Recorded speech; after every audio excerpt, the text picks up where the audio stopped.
9:45 ہو رہا ہے. چند باتیں میں نکاح کے تعلق سے عرض کر دوں گا، کیونکہ سارے نوجوان جو ہیں وہ پیچھے بیٹھے ہوئے ہیں. کچھ تو شادی شدہ ہیں، کچھ نیولی میرڈ ہیں، کچھ ان قریب ہونے والے ہوں گے انشاءاللہ تبارک و تعالیٰ. شادی نکاح جو ہے وہ ایک بہت اہم چیز ہے، جس کے حوالے سے اس کی جانکاری کا حاصل کرنا اور اس کے بارے میں کچھ علم ہونا یہ بہت ضروری ہے. نکاح ایک ریزیڈینشیل ریکوائرمنٹ ہے، بہت خاص چیز ہے، لیکن افسوس یہ ہے کہ بچوں کو اس چیز کے بارے میں پتہ نہیں ہوتا ہے اور انہیں صحیح طور پر جانکاری فراہم بھی نہیں ہو پاتی. عام طور پر ان کی اپنی جانکاریاں ہیں. اگر کوئی پڑھا لکھا بچہ ہے، اسکول سے کالج سے اس کا تعلق ہے، تو بھی اس کی جانکاری بہت محدود ہے. اور اگر اس کا تعلق مدرسے سے ہے یا علماء سے ہے تو بھی میرا خیال ہے کہ اس کی جانکاریاں بڑی محدود ہے. تو میں زیادہ کچھ نہیں کہوں گا، اتنی بات ضرور کہوں گا کہ نکاح سے پہلے نکاح کی اہمیت کو ضرور سمجھیے اور کوشش کیجیے کہ نکاح جو ہے وہ آپ کو سکون دینے والا. پوری دنیا میں شادی کے اوپر جوکس بنائے جاتے ہیں، مذاق بنایا جاتا ہے، اور ہر جگہ آپ دیکھیں گے کہ جب کسی کو جوک مارنا ہو تو وہ سب سے پہلے شادی کے اوپر جوک مارتا ہے.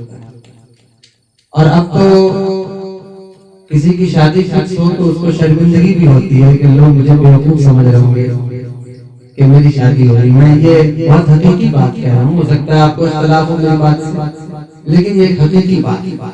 جب کسی کی شادی فکس ہو جائے تو بعض اوقات اسے یہ احساس ہونے لگتا ہے کہ یہ لوگ مجھے بلی کا بکرا بنا رہے ہیں اور جو ہے وہ میں بیوقوف بنوں. خیر ہو سکتا ہے یہاں نہ ہو ایسا، لیکن اکثر ایسا ہوتا ہے. ایسا کیوں ہوتا ہے آپ نے کبھی غور کیا؟ ایسا اس وجہ سے ہوتا ہے کہ ہر سماج کا، معاشرے کا، کنٹری کا ایک کلچر ہوتا ہے. وہ کلچر جب عروج پاتا ہے تو اس کے اعتبار سے لوگوں کی مینٹالٹی، ان کا ذہن سیٹ ہو جاتا ہے. اب ہمارے یہاں یہ سیٹ ہو گیا ہے، دنیا بھر میں کامیڈی شوز ہوتے ہیں، شادیوں کے اوپر مذاق ہوتا ہے، اشعار کہے جاتے ہیں، ڈرامہ ہوتا ہے، تو لوگ سمجھتے ہیں کہ شادی ایک نہایت ہی ایسی چیز ہے کہ جس کو کرنے کے بعد انسان پریشانی اور پریشانی کا سبب. یہ کلچر بھی کس کا بنایا ہوا ہے شاید آپ کو نہیں معلوم، میں آپ کو بتاتا ہوں. یہ ان لوگوں کا دیا ہوا کلچر اور نظریہ ہے جو شادی کی اہمیت سے ناواقف ہیں اور جن کی شادیاں برباد ہو چکی ہیں.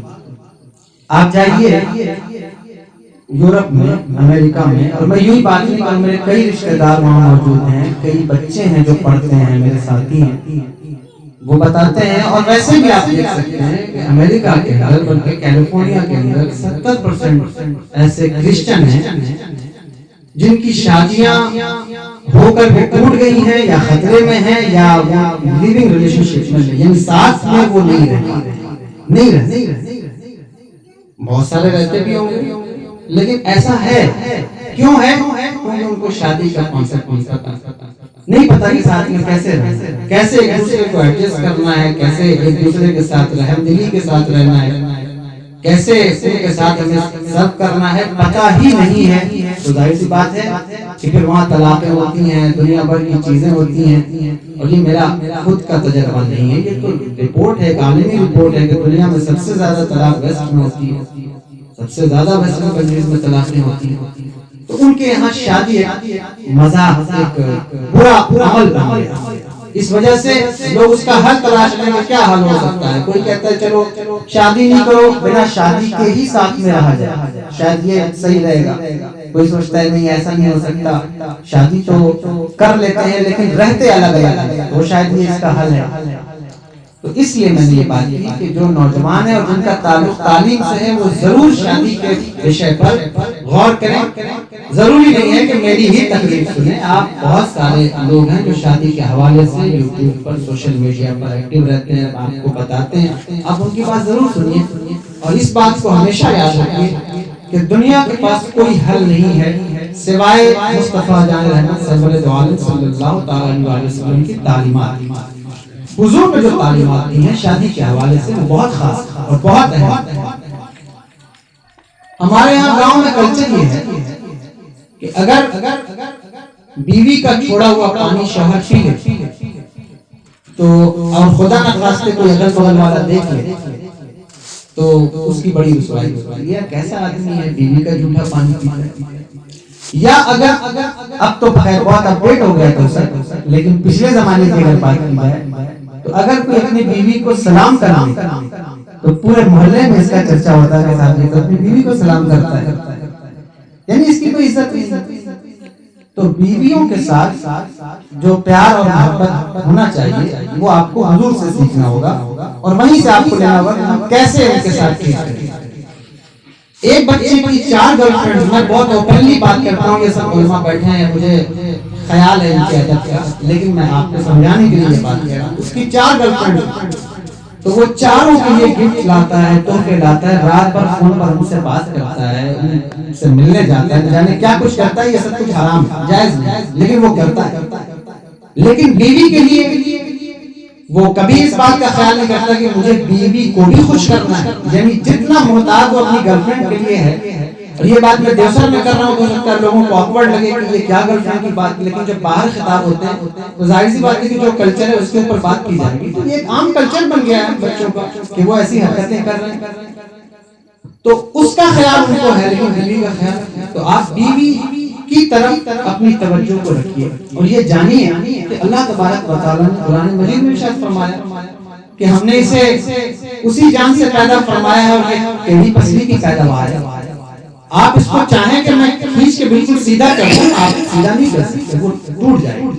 اور اگر آپ اس کو چھوڑ دیں تو وہ ٹیڑھی کی ٹیڑھی رہے. آپ کو محنت بھی کرنی ہے اور پیار بھی کرنا ہے.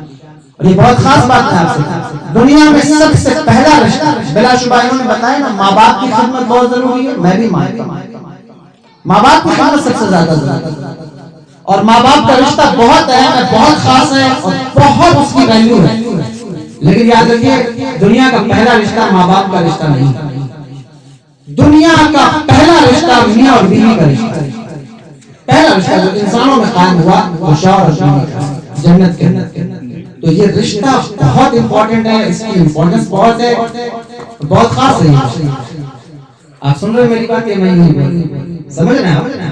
میں کہنا یہ چاہتا ہوں کہ آپ اس رشتے کی اہمیت کو سمجھیے کہ کتنا خاص, کتنا اہم رشتہ ہے. اگر شادی سے پہلے کسی بچے کو اس حوالے سے کو تعلیم دی جائے اور اسے بتایا جائے تو اس کی زندگی خوشیوں سے بھر سکتی ہے. ورنہ نتیجتاً بہت ساری چیزیں ہمارے معاشرے میں ابھر کر سامنے آ رہی جو نہیں جانتے, جن کو تعلیم سے آگہی نہیں ہے. پر ڈے جو ہے ان کی سیدھی حرکتیں ہوتی ہیں, کبھی طلاق ہوتا ہے, کبھی کچھ. اب آپ کہیں گے کہ شادی کا موقع ہے, آپ کیسی منحوس بات کر رہے ہیں, تو یہ منحوس بات نہیں ہے.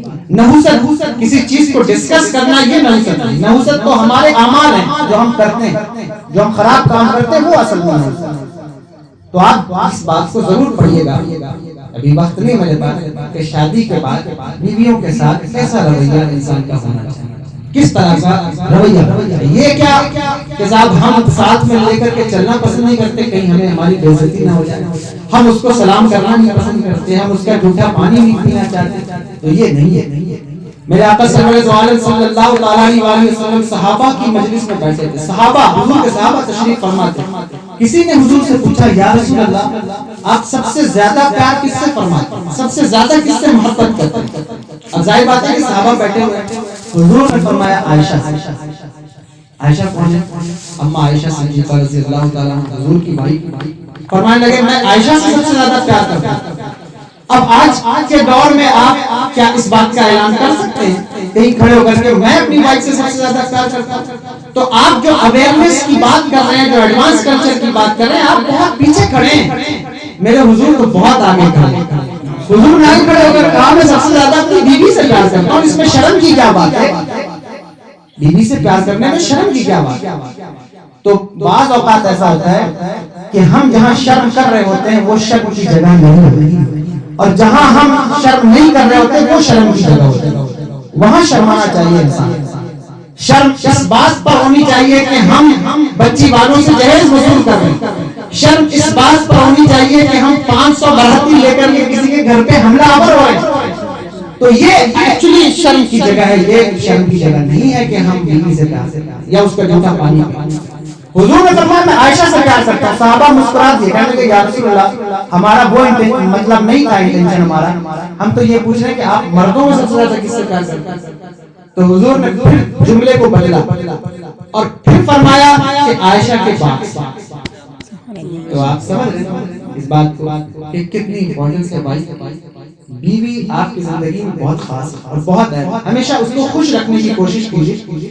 اصلاح بہت ضروری ہے بیویوں کی کہ ہم شادی کے بعد ان کی اصلاح کریں، لیکن اصلاح کس مسئلے میں ہونی چاہیے یہ خاص خیال رکھیں۔ خاص طور پر جو لوگ نئے فادر اللہ بنتے ہیں یعنی سسر بنتے ہیں، ان کو بہت ضروری ہے، یا ساس بنتی ہیں تو ان کو بہت ضروری ہے کہ وہ ایک چیز ہمیشہ خیال رکھیں، ایکسپیکٹیشن اپنے دماغ سے نکال دیں، یعنی ایکسپیکٹ نہ کریں کبھی بھی کسی دوسری آنے والی لڑکی سے کہ وہ میری خدمت کرے۔ بہت خاص بات میں آپ سے کہہ رہا ہوں، مجھے معلوم ہے کہ آپ کا مبلغ علم میری اس بات کو جلدی قبول نہیں کرے گا اور یہ باتیں ہوتی ہیں باہر، لیکن میں یہاں اس لیے آپ سے کہہ رہا ہوں کہ اب یہاں بھی یہ فتنے کھڑے ہو رہے ہیں۔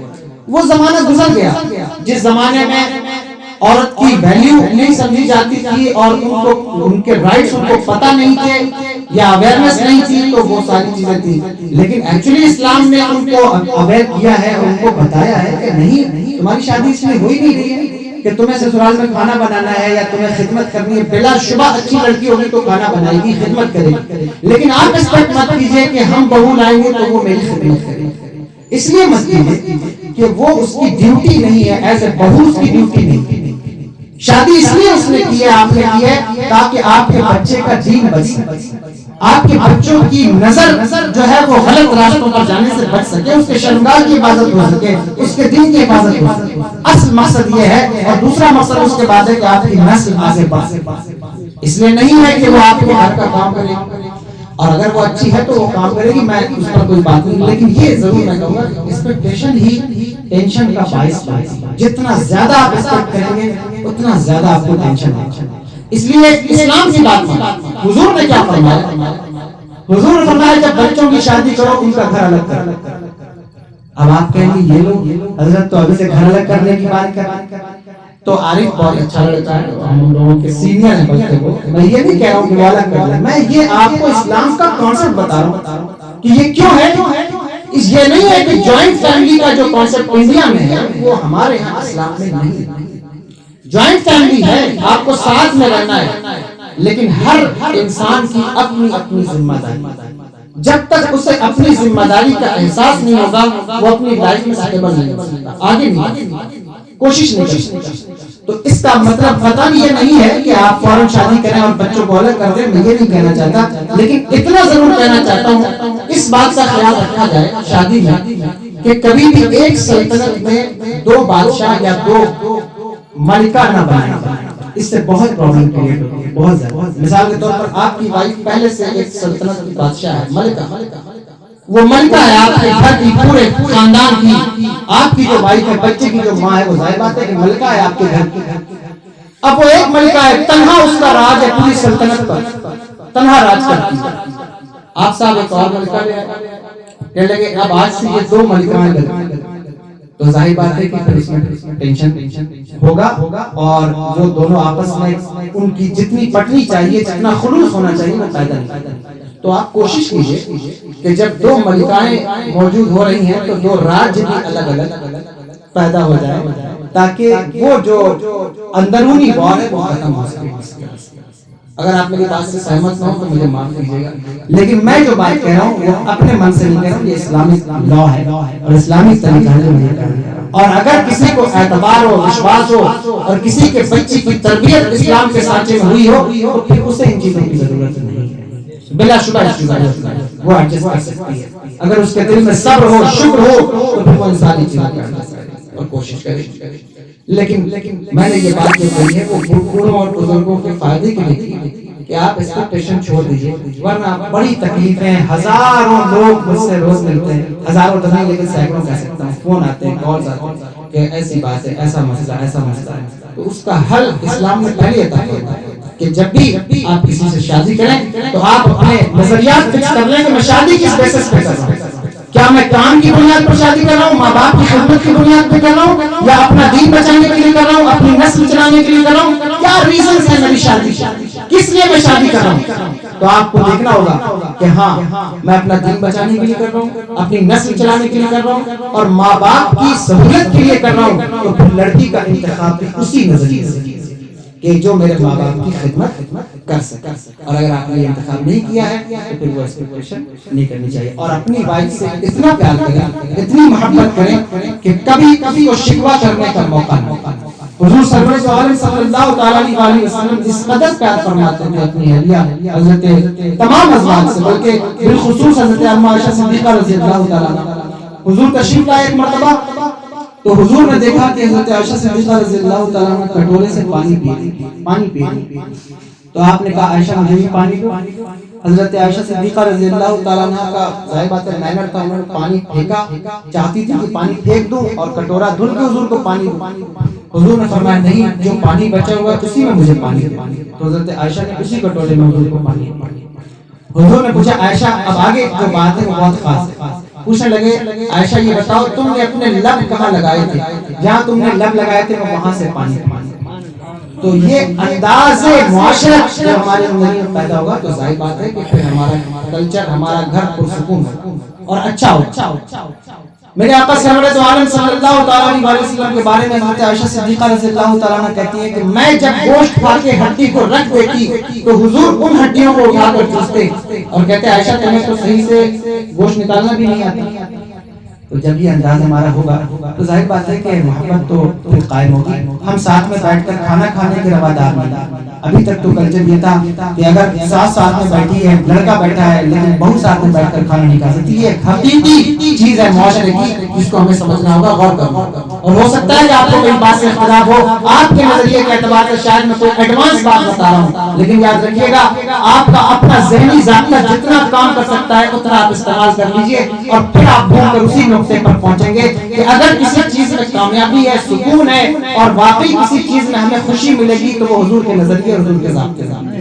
اس کے علاوہ کوئی چارہ نہیں, کوئی طریقہ نہیں. پوری دنیا میں اسی وجہ سے فساد ہوتے ہیں جتنے ہوتے ہیں. کیا کچھ نہیں ہوتا سسرال میں, میکے میں بچیاں جان دے رہی ہیں, خودکشی کر رہی ہیں. رپورٹ کے مطابق سب سے زیادہ خودکشی کرنے والے لوگ جو ہیں وہ میرڈ ہوتے ہیں, چاہے وہ مرد ہوں یا عورتیں ہوں.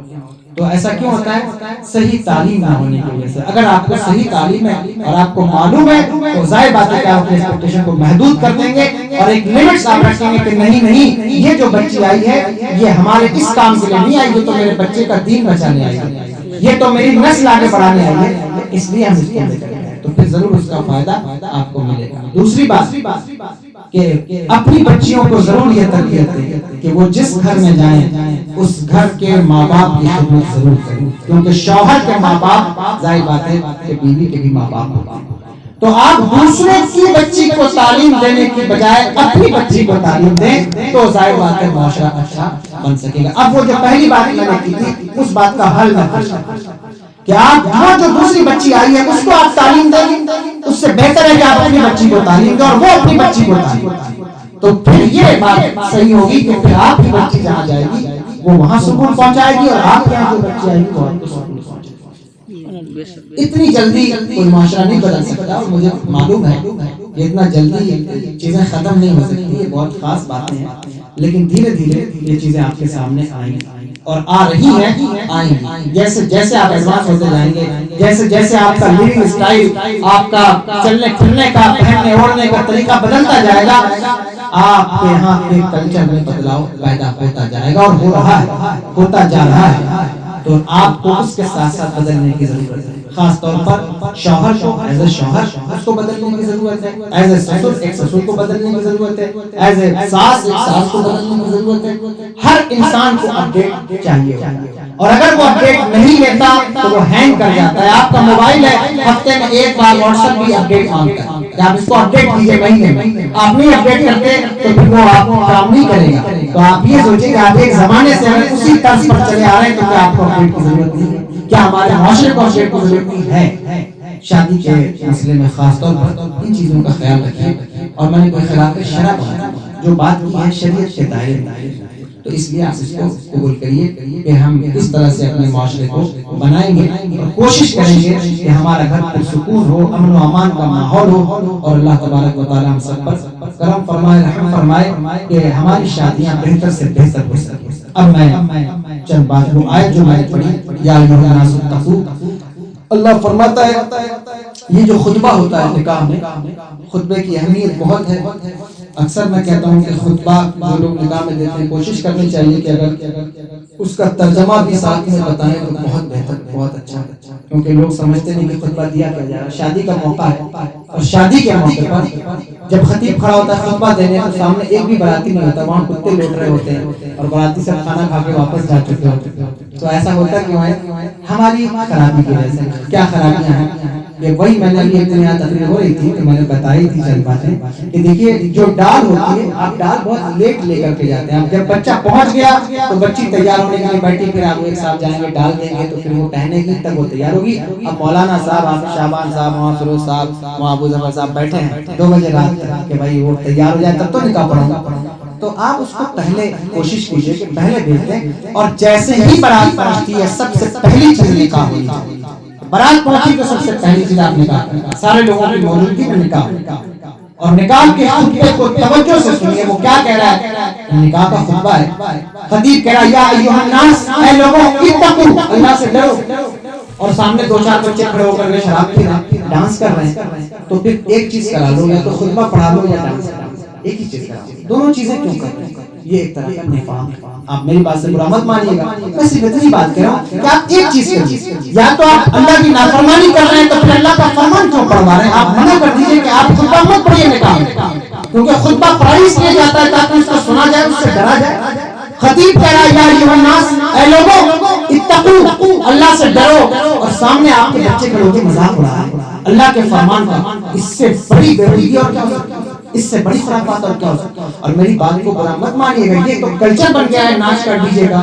میں آپ، اگر ہم نہیں آپ کو کہیں گے تو کون آپ سے کہے گا؟ کمیٹیاں بنیں گی، سوشل ورکر، ویلفیئر سوسائٹیاں ہوتی ہیں، روک تھام لگاتی ہیں، بڑے بڑے فتوے بھی آتے ہیں کہ صاحب ڈی جے جو بجائے گا ہم نکاح نہیں پڑھا۔ میں نے کہا کہ نکاح پڑھانے والے بہت ہیں، آپ پابندی لگا دیجئے کہ جو ڈی جے بجائے گا ہم نکاح نہیں پڑھائیں گے، وہ کہیں نہ کہیں سے ایڈجسٹ کر ہی لیں گے کسی نہ کسی کو نکاح۔ یہ حل نہیں ہے مسئلے کا، حل ہے ایجوکیشن، تعلیم، کہ جب وہ آپ کے دل میں گھر کرے گی آپ خود بخود جو ہے وہ بند کر دیں۔ میں نے علماء کونسل بنائی سیدھی کے کتنے گاؤں اس میں جڑے ہوئے ہیں، لیکن لوگ کہتے رہے کہ آپ رول بنائیے کہ جو ڈی جے بجائے گا اس کا نکاح نہیں پڑھائیں گے۔ میں نے کہا اس رول کا کوئی فائدہ ہی نہیں، یہ کیا بات؟ جو ڈی جے بجائے گا اس کا نکاح نہیں پڑھائیں گے۔ ٹھیک ہے جو لوگ کر رہے ہیں میں ان کو برا نہیں کرتا، لیکن میں اتنا ضرور کہتا ہوں کہ تعلیم لوگوں کے دل تک پہنچنی چاہیے۔ آپ خود سے ڈی جے سے پرہیز کریں تب تو اللہ آپ کو اس کا ثواب عطا فرمائے گا۔ ہمارے روس لگانے سے آپ اس کو فالو بھی کر لیں تو وہ ثواب جو ملنا چاہیے وہ آپ کو نہیں ملے۔ خطیب کہہ رہا ہے یا ایھا الناس، اے لوگوں اللہ سے ڈرو، ربکم الذی خلقکم، جس نے تمہیں پیدا فرمایا ہے، جس نے تمہیں پیدا کیا ہے اس سے تو ڈرو، اس کا تو خوف کرو۔ آج تمہیں خوشی کا موقع ملا، بتاؤ تمہیں کس نے پیدا کیا؟ کیا اللہ نے تمہیں پیدا نہیں کیا؟ کیا تمہارا رب وہ خالق نہیں ہے؟ وہی تو تمہارا خالق ہے، اس نے تمہیں پیدا کیا۔ تم تو باپ کی ریڑھ کی ہڈی میں پڑے تھے، ماں کے پیٹ میں تھے، اور پھر زمین پر آئے تو تمہیں چلنا نہیں آتا تھا، پھرنا نہیں آتا تھا، بولنا نہیں آتا تھا، دماغ تو تھا لیکن سوچنا نہیں آتا تھا، آنکھیں تو تھی لیکن دیکھنا نہیں آتا تھا۔ اس اللہ نے تمہیں اتنا بڑا کر دیا کہ آج تمہارے لیے ایک جوڑا بھی بنا دیا۔ تو آج سے زیادہ خوشی کا دن تمہارے لیے کیا ہو سکتا ہے؟ بہت بڑا دن ہے۔ آج کے دن اپنے رب کو یاد کرو، اس کو مت بھولو۔ آج کے دن کم سے کم یہ تمہاری شادی کا دن ہے، خوشی کا دن ہے۔ اگر تم شادی میں ماں باپ کو نہیں بھولے، رشتہ داروں کو لوگ نہیں بھولتے، پھپھا پھوپھی خالہ خالو نہ جانے کتنے رشتے ہیں، ان کو یاد کیا جاتا ہے کہ کوئی ایک چھوٹنے نہ پائے، کوئی ایک بھی نہ رہ جائے۔ اس کے باوجود بھی کوئی نہ کوئی رہ ہی جاتا ہے، کوئی نہ کوئی چھوٹ ہی جاتا ہے، اور کوئی نہ کوئی ناراض ہو ہی جاتا ہے۔ ہر شادی، میرے خیال سے کوئی شادی ایسی نہیں ہوگی جس میں لوگ ناراض نہ ہو۔ 1 2 3 4 لوگ تو ناراض ہونا فکس ہی کہ کوئی نہ کوئی تو ناراض ہوگا۔ کیوں ناراض ہوگا؟ ناراض اس لیے ہوگا، بہت ساری وجوہات ہو سکتی ہیں، صاحب دوسرے کو زیادہ پرائرٹی دی، مجھے نہیں دی، مجھے مقدم نہیں کیا، مجھے آگے نہیں کیا، تو لوگ ناراض ہو جاتے ہیں۔ اور اب تو ایسی ایسی چیزوں پہ لوگ ناراض ہوتے ہیں کہ میں حیران ہوتا ہوں۔ 1 مہینہ پہلے کسی کو کاٹ دیا، کسی کو 2 دن پہلے کاٹ دیا تو وہ ناراض ہو جائے گا کہ صاحب مجھے 2 دن پہلے کیوں دیا، مجھے اور پہلے دینا چاہیے، اس بات پہ ناراض ہو گیا۔ تو عجیب عجیب چیزوں پہ لوگ ناراض ہو رہے ہوتے ہیں. گاڑی میں بارات جا رہے تھے, ہم کو پیچھے بیٹھا دیا, ان کو آگے بیٹھا دیا, تو ناراض ہو گئے. اس بات پہ ناراض ہو گئے. تو کوئی نہ کوئی تو ناراض ہونا ہی, وہ تو ہوگا ہی کوئی نہ کوئی. کسی کو کھانا کوئی کھلا رہا تھا اور کھانا کھلا کر چلا گیا, تم نے کیوں نہیں کھایا؟ مجھ کو کسی نے کہا ہی نہیں کھانا کھانے کے لیے. تو اس بات پہ ناراض ہے. سب کو کھلا رہے تھے, تم بھی کھا لیتے, تو اس بات پہ ناراض. تو لوگ ناراض ہوتے ہیں. شادی میں ہم سب کو راضی نہیں کر سکتے, کسی نہ کسی کوئی نہ کوئی ناراض ہوگا. حضرت علی فرماتے ہیں رضی اللہ تعالیٰ عنہ کہ تم مخلوق کو راضی کرنا چھوڑ دو, اس رب کو راضی کرو, سب راضی ہو جائیں گے. ان کو راضی کرتے رہو گے, ایک کو کرو گے ایک چھوٹ جائے گا, ایک کو کرو گے ایک چھوٹ جائے گا, تو وہ ناراض ہو جائے گا. وہ تو آپ اس کو راضی کرنے کی کوشش کیجیے. شادی کے دن اپنے رب کو مت ناراض کیجیے, خدا را مت ناراض کیجیے. اگر آپ نے اسی دن اس کو ناراض کر دیا تو پھر بہت آپ کے لیے مصیبت ہے. وہ ساری زندگی آپ کے ساتھ اس کا معاملہ چلنا ہے. وہ رشتہ بہت اہم ہے. وہ ڈی جے بجانے والے دوست تو 4 دن ناچ کے چلے جائیں گے, تمہارا کیا بنے گا؟ تمہاری شادی میں جو نوسط پیدا ہوگی وہ تو تمہارے ساتھ زندگی بھر چلے گی نا. تو آپ اپنی چیزوں کی فکر کرو کہ اگر ہمیں شادی کا موقع ملا ہے تو ہم دوستوں کے چکر میں اپنی لائف نہیں برباد کریں, اپنی شادی نہیں برباد کریں. ہمیں اپنی شادیوں کو بچانا ہے, بابرکت بنانا ہے, حسن والا بنانا ہے. ہمیں کوشش کرنی ہے. اللہ تبارک و تعالیٰ نے تمہیں پیدا فرمایا ہے, اور آج کا دن بہت بڑا دن ہے کہ اس نے تمہیں اس قابل بنا دیا کہ تم کسی ایک اور انسان کے قابل بن گئے ہو, اور اس کو بھی ساتھ میں لے کر کے تمہیں چلنا ہے. اس دن اپنے رب کو مت بھولنا, اور خدا رو, کیونکہ موت کا کوئی وعدہ نہیں ہے کہ وہ شادی کے دن نہیں آئے گی. یہ بات یاد رکھیے. اور یہ نحوست نہیں ہے. موت کا تذکرہ کرنا خوشی کے موقع پر, اگر آپ کو یہ ہو سکتا برا لگے کہ حضرت لگن کے موقع پر آئے اور موت کا تذکرہ کر رہے ہیں, تو موت کا تذکرہ تو نکاح کے خطبے میں موجود ہے, تو نکاح کا خطبہ ہٹا دیجیے, آپ نہیں ہٹا. تو موت نے وعدہ نہیں کیا ہے کہ میں شادی کے دن نہیں آؤں گی, شادی کے دن. کتنے لوگ ایسے تھے شادی کے دن پتہ چلا کسی کا انتقال ہو گیا, اللہ تعالیٰ رحم فرمائے, لمبی عمریں عطا فرمائے. تو اگر اس کنڈیشن میں آئی موت, دیکھیے کیا کیا نہیں ہوتا. کہ عمر سے برات گئی پچھلے دنوں, پچھلے سال, اللہ تعالیٰ نے سب کی مغفرت فرمائے, ان کا انتقال ہو گیا. تو ایسا کوئی ایگریمنٹ نہیں ہے کہ شادی کے دن موت نہیں آئے, اس دن بھی آ سکتی ہے, اور اگر اس دن آئی تو پھر کیا ہوگا. تو اس لیے ایسی حرکت. اور آپ سب عزیز نوجوان میرے بہت خاص ہیں, میں کوشش کرتا ہوں کہ نوجوانوں سے کبھی کوئی اس مسئلے پر, کوئی باتوں پر یعنی کوئی ڈسکس ہو سکے, لیکن اکثر ایسا موقع نہیں مل پاتا. تو آج یہ موقع تھا, تو میں نے چند باتیں آپ سے عرض کر دی کہ آپ ان چیزوں پر ضرور توجہ دیجیے اور دھیان دیجیے. اگر آپ ایسا کریں گے تو آپ کے بچوں پر بھی بہت اثر پڑتا ہے. جو بچے پیدا ہو رہے ہیں وہ کیسے بن کے پیدا ہو رہے ہیں. آپ کو ساری زندگی پہلی بات تو وائف کو دیکھنا ہے کہ وائف میری اچھی ہو, میری کسٹڈی میں ہوگی, میری بات مانے, کہ تبھی مانے گی جب تم اللہ کی بات مانو. پھر وائف پر بات ختم نہیں ہے, جیسی تیسی ہے, جھیل کے برداشت کر لیا. اگر بچے برے نکل گئے پھر کیا کرو گے؟ تو تمہارا بہت لمبا سلسلہ ہے. اس لیے خطیب کہتا ہے اے لوگوں اللہ سے ڈرو. جس نے تمہیں پیدا فرمایا ہے, تمہاری بیوی کو پیدا فرمایا, تمہارے بچوں کو بھی وہی پیدا فرمائے گا. یہ دوست نہیں پیدا فرمائے گا جن کے چکر میں آ کر اس رب کو کیوں ناراض کر رہے. من نفس واحدہ, اس نے تمہیں ایک جان سے پیدا کیا, ایک جان سے. لوگ کہتے ہیں نا, اب یہ بھی بہت بڑا مسئلہ بن گیا ایشو. جو انصاری ہے وہ کہتے ہیں ہم منصوری میں شادی نہیں کریں گے, جو منصوری ہے وہ کہتے ہیں ہم نہیں, ہم انصاری میں نہیں کریں گے. ٹھیک ہے, اچھی بات. میں تو کہتا ہی ہوں کہ اپنے اپنے قبیلے میں شادی کیجیے, مجھے کوئی پرابلم نہیں, بہت اچھی بات. جو منصوری ہے منصوری میں شادی کریں, جو قریشی ہے قریشی میں شادی کریں, جو سید ہے سید میں کریں, کوئی حرج نہیں. لیکن یہ مت سوچو کہ میں منصوری ہوں تو یہ انصاری جو ہے وہ بیوقوف ہے, یا یہ نیچے ہے میں اوپر ہوں, یا تم انصاری ہو تو یہ مت سوچو کہ میں انصاری ہوں تو صاحب یہ جو ہے وہ نیچے. تم سب سے میں پوچھوں, پوری دنیا سے آپ پوچھیں کہ آپ کس کی اولاد ہیں. من نفس واحدہ, ایک ہی جان سے اللہ نے پیدا فرمایا. حضرت آدم علیہ السلام کی اولاد تم بھی ہو, ہم بھی, تم بھی انہی کی اولاد, ہم بھی انہی کی اولاد. تو پھر برادریاں الگ کیسے ہو جائیں گی؟ ایک باپ کی اولادوں کی کیا برادریاں الگ الگ ہوتی ہیں؟ قرآن کہتا ہے لتعارفوا, ہم نے تمہارے تعارف کے لیے تمہارے قبیلے بانٹے ہیں. تمہاری بڑائی, امیری, غریبی, حسب و نسب کی بنیاد پر نہیں بانٹے, ہم نے تو اس لیے بانٹے ہیں تاکہ تمہاری پہچان ہو سکے کہ صاحب تم یہ ہو تم ہو.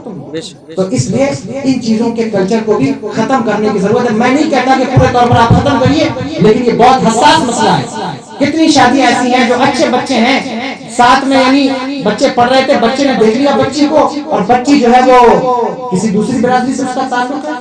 اب ماں باپ مر گئے, نہیں کر سکتے کریں گے نہیں شادی, اور اس کی بنیاد پر کتنے کھڑے ہوتے ہیں. تو لوگ لو میرجز کے خلاف ہوتے ہیں. میں بھی کہتا ہوں ٹھیک ہے اچھی بات ہے, نہیں ہونا چاہیے, لیکن بچوں کی پسند کا خاص خیال ماں باپ کو رکھنا چاہیے. یہ ماں باپ کی ذمہ داری. حضرت علی رضی اللہ تعالیٰ عنہ کا جب رشتہ آیا تو میرے حضور اٹھ کر کے اندر تشریف لائے اور سیدہ کائنات سے کہا بیٹا تمہارا رشتہ علی نے مانگا ہے تو کیا تم اس بات پر راضی ہو کہ میں تمہارا رشتہ علی سے کر دوں؟ آپ مجھے بتائیے, حضور سیدہ کائنات کا رشتہ تو عرش پر طے ہو رہا ہے, پھر حضور کو پوچھنے کی ضرورت کیا ہے؟ سیدہ سے درخواست یعنی سیدہ سے اجازت لینے کی ضرورت کیا ہے؟ کیوں حضور نے پوچھا؟ اور حضور تو عالم الغیب ہے, اللہ کی عطا سے حضور کو سارا غیب معلوم ہے, پھر حضور نے سیدہ سے پوچھا کیوں کہ میں تمہارا رشتہ کروں یا نہ کروں؟ کچھ لوگ ایسے بھی ہوتے ہیں وہ سمجھتے ہیں صاحب بیٹی ہماری ہے تو بیٹی سے پوچھنے کی کیا ضرورت ہے, میں نے جو کہہ دیا سو بات ہو گئی. بات یہ نہیں ہے, ایکچولی یہ ان کا حق ہے, بیٹیوں کا حق ہے کہ آپ ان سے پوچھیں کہ میں جس سے رشتہ کر رہا ہوں وہ بندہ تمہیں پسند بھی ہے یا نہیں پسند. اس کے باپ کو دیکھ کر شادی کر دی, اس کی جائیداد کو دیکھ کر شادی کر دی, رہنا تو اس کو ہے ساری زندگی, تو اس سے پوچھے, بچی سے پوچھے. یہ حق کسی اور نے نہیں دیا, مصطفیٰ جان رحمت نے عطا فرمایا. جب شادی کرو اپنی بچیوں سے پوچھو کہ تمہیں رشتہ پسند ہے یا نہیں پسند ہے, اور اگر کسی انسان کو یہ بات پسند نہ ہو تو مجھے وہ انسان پسند نہیں. اگر کسی شخص کو یہ بات پسند نہ ہو تو مجھے وہ انسان پسند نہیں ہے, کیونکہ اس کو حضور کا فرمان پسند نہیں, تو حضور کا فرمان. شادی کرنے سے پہلے اپنے بچوں سے پوچھو, اور ہمیشہ خیال رکھو کہ جب اپنے بچوں کی شادی کرو کبھی کسی نتو خیرے کے ہاتھ میں اس کا ہاتھ نہ تھما دینا تو پتہ چلا بچہ شرابی کا, جواری کا, کبابی کا. ناز سے ادا سے تم نے بچیوں کو پالا, سینے سے لگا کے لوگ اپنی بچیوں کو پالتے ہیں, اور پھر بڑا ہو کے کسی شرابی کے ہاتھ میں اس کا ہاتھ دے دیا, دن رات اسے مارتا ہے, منہ سے بدبو آتی ہے, ساتھ میں رہنا توبہ ہے. یہ کیوں ہوتا ہے؟ کس بنیاد پر؟ جب ہم صرف پیسے کی بنیاد پر رشتے طے کرتے ہیں, امیری اور غریبی کی بنیاد پر رشتے طے کرتے ہیں. نہیں, بچوں میں سب سے پہلی چیز یہ دیکھو کہ بچہ نمازی ہے یا نہیں ہے, عبادت گزار ہے یا نہیں ہے, نیک اعمال کرنے والا ہے یا نہیں ہے, یا کم سے کم اتنا ضرور دیکھو کہ شراب سے تو دور ہے, جوے سے تو دور ہے. اتنی بات تو ضرور دیکھنی چاہیے. ہر بچی کے باپ کو اس بات کا خیال ہونا چاہیے کہ میری بچی میں کنواری تو بیٹھا کے رکھ سکتا ہوں لیکن کسی شرابی کے ہاتھ میں ہاتھ نہیں. اور اگر یہ آپ نے عہد کر لیا تو سماج سے شرابیوں کی تعداد میں ختم ہو جائے گا. کوئی لڑکی نہیں دے گا, ظاہر بات ہے وہ ختم ہو جائے گا. تو لمبی بات میں نے کر لی. دیکھیے بات پر بات آ جاتی ہے تو لمبی بات ہو جاتی ہے, لیکن میں نے اتنی بات جو بھی کی ہے یہ صرف اس لیے کی ہے تاکہ آپ اس سے کچھ سیکھ سکیں, کچھ عبرت حاصل کر سکیں. نکاح بہت اہم چیز ہے. اللہ فرماتا ہے یا ایھا الناس اتقوا ربکم الذی خلقکم من نفس واحدہ وخلق منها زوجها وبث منهما رجالا کثیرا ونساء واتقوا اللہ الذی, ڈرنے کی بات آ گئی کہ واتقوا اللہ الذی تساءلون به والارحام ان اللہ کان علیکم رقیبا. اللہ تمہیں ہر وقت دیکھ رہا ہے, ہر وقت تم اس کی نگاہ میں ہو, تم بچ نہیں سکتے. تم اپنے کمرے میں ہو تو اس کی نگاہ میں ہو, تم جلسے میں ہو تو اس کی نگاہ میں ہو, شادی کے دن بھی اس کی نگاہ میں ہو. تو آپ سوچئے کہ اللہ ہمیں دیکھ رہا ہے اور اس کے سامنے اس کی نافرمانی کر رہے ہیں, اس لیے نافرمانیوں سے بچیے. اللہ تبارک و تعالیٰ ہم سب کو نیک عمل کرنے کی توفیق عطا فرمائے اور بالخصوص شادیوں کو اسلامک ڈھنگ سے کرنے کی توفیق فرمائے. ایک آخری بات میں شادی کے حوالے سے آپ سے کرنا چاہتا ہوں, وہ بات یہ ہے کہ اپنے کلچر کو کبھی فوت مت کیجیے. جو آپ کا کلچر ہے, جو آپ کا طریقہ ہے, آپ اس طریقے کو باقی رکھیے, اس میں حرج کیا ہے؟ آپ سوچتے ہیں کہ نہیں ہمیں اندور کا کلچر لینا ہے, ہمیں بھوپال کا کلچر لینا ہے, اس کلچر سے کیا ہے؟ آپ کا جو خاندانی کلچر یعنی کھانے پینے کے معاملے میں, اٹھنے بیٹھنے کے معاملے میں ویسٹیج سے بچیے. بہت زیادہ ویسٹ ہوتا ہے, بہت زیادہ فضول خرچیاں ہوتی ہیں. شہروں میں آپ جائیں گے آپ کنفیوز ہو جائیں گے کہ کیا کھایا جائے اور کیا چھوڑا جائے. اتنی ڈشز ہیں, اور سلاد کے لیے بھی بلکہ پتلے بنا دیے جاتے ہیں بڑے بڑے کہ صاحب سلاد ویسٹ ہوتا ہے, کوئی مطلب نہیں اس کا. ایک شادی میں میں گیا, میرا بھائی چھوٹا عقیل میں تھے, وہ ساتھ میں ہم لوگ گئے تو ایک سلاد کا پتلا بنا ہوا تھا. تو وہ تھوڑا کریٹو دماغ کے ہیں, انہوں نے سلاد کے پتلے میں سے کھیرا نکالنے لگے تو جو اٹینڈنٹ کھڑا تھا اس نے کہا سر آپ ادھر سے لے. انہوں نے کہا کیوں, یہ کیوں بنایا؟ کہنے لگا یہ صرف دکھانے کے لیے بنایا, کھانے کے لیے نہیں بنایا. تو وہ صرف دکھانے کے لیے بنا ہوتا ہے, اور اتنی ڈشز ہوتی ہیں لوگ پریشان ہو جاتے ہیں. تو تو ویسٹ سے آپ بچیے کہ ہم شادی میں اتنا ہی کھانا بنائیں گے جتنا کہ ہم کھلا سکیں. اتنا زیادہ آپ کس کو دکھا رہے ہیں؟ دیکھنے والے کبھی ان کا پیٹ نہیں بھرے گا. وہ تو ہمیشہ کہیں گے کہ اور بھی کچھ ہونا چاہیے، اور بھی کچھ ہونا چاہیے. لیکن یہ بات یہ ہے کہ آپ اپنے شادی میں غریبوں کو بھی اہمیت دیں. اتنا کھانا بنائیں جو برباد نہ ہو. اور کھانے پینے پہ میں پابندی نہیں لگاتا، آپ کی مرضی، آپ جو چاہیں وہ کر سکتے ہیں. لیکن اتنا ضرور یاد رکھیے گا، قرآن کہتا ہے ان المبذرین، قرآن کا ارشاد ہے بے شک فضول خرچ لوگ جو ہوتے ہیں وہ اللہ کو پسند نہیں ہوتے فضول خرچی. تو فضول خرچی سے بچیے گا. اور آخری بات کہ کلچر پر جو میں نے بات کی وہ یہ کہ جب میں یہاں آیا، میرا خیال ہے میں بہت چھوٹا تھا، میں نے یہاں کا کلچر دیکھا. لوگ زمین پر بیٹھ کے کھانا کھاتے تھے، ایک سالن سادہ چاول ہوتا تھا. لیکن مجھے جو محبت اس کلچر میں نظر آتی تھی وہ اس کلچر سے دھیرے دھیرے غائب ہو رہی ہے. ہمارے یہاں شادیوں میں ٹینٹ لگ جاتے ہیں، اور دیوسر میں تو الحمدللہ بھی ٹھیک ہے. باہر جائیے تو سب کھڑے ہو کے کھانا کھا رہے ہیں، سارے لوگ کھڑے ہو کے کھانا کھا رہے ہیں. کھانا کھڑے ہو کے کھانا بہت زیادہ انسان کی بیماریوں کا سبب بھی بنتا ہے، رسوائی کا سبب بھی بنتا ہے. اور صحیح طور پہ کھاتے بھی نہیں بنتے کہ آپ صحیح طور پہ اس کو کھا سکیں. تو آپ کو جہاں زمین مل جائے آپ وہاں بیٹھ کر رومال بچھا کر آپ بیٹھ کر کھانا کھائیے. اور جو شادی کر رہے ہیں ان لوگوں کو چاہیے کہ وہ ضرور بیٹھنے کا انتظام کریں کہ ہم بیٹھ کر کے کھانا کھا سکیں. اگر ہمیں خود سے ہی اٹھا کر لینا ہے تو میں منع نہیں کرتا، آپ سسٹم لگا دیجئے، لیکن اتنا انتظام ہونا چاہیے کہ وہ خود سے اٹھا کر آ کے بیٹھ کے کھا سکے، یعنی کھڑا ہو کر کے نہ کھائے. اتنی کرسیاں اتنی چیئرز ہونی چاہیے کہ انسان بیٹھ کر کے کھانا کھائے، کھڑے ہو کر کے کھانا نہ کھائے. اس سے آپ کا کلچر خراب ہوتا ہے. یہ عیسائیوں کا کلچر ہے، آپ مسلمان ہیں تو آپ اس بات کا خاص خیال رکھیں. اور کھانے سے پہلے ہاتھ دھوئیں. اور ویسے بھی اس کووڈ کا پیریڈ ہے تو سبھی لوگ ہاتھ دھوئیں گے، لیکن پہلے سے ہم لوگوں نے فرمایا کھانا کھانے سے پہلے ہاتھ کا دھونا بہت ضروری ہے. تو ہاتھ دھوئیے اور کھانے کے بعد اللہ کا شکر ادا کیجیے. کھانے کو برباد مت کیجیے، اتنا ہی لیجیے جتنا آپ کھا سکتے ہیں، اتنا مت لیجیے جتنا آپ نہیں کھا سکتے. اللہ سے دعا ہے میرے بولنے میں کوئی غلطی ہوئی ہو اللہ مجھے معاف فرمائے، اور سامعین میں سے کسی کا دل دکھا ہو تو اللہ ان سے بھی میں معافی چاہتا ہوں، مجھے معاف فرمائیے گا. اور جن کے یہاں شادی ہے میں خصوص دعا کرتا ہوں جناب محمد عابد صاحب کے شہزادے محمد عارف صاحب کے لیے، مونو میرے بڑے قریبی ہیں. اللہ تبارک و تعالیٰ ان کو شادیوں کی بے شمار برکتیں عطا فرمائے، رحمتیں عطا فرمائے. بلکہ دعا ہم سب کریں، اس کے بعد صلاۃ و سلام پڑھیں گے. جو شرکی ہو آپ لا دیجیے، دعا ہو جاتی ہے. استغفر اللہ ربی من کل ذنب و اتوب الیہ، اشہد ان لا الہ الا اللہ و اشہد ان محمدا عبدہ و رسولہ.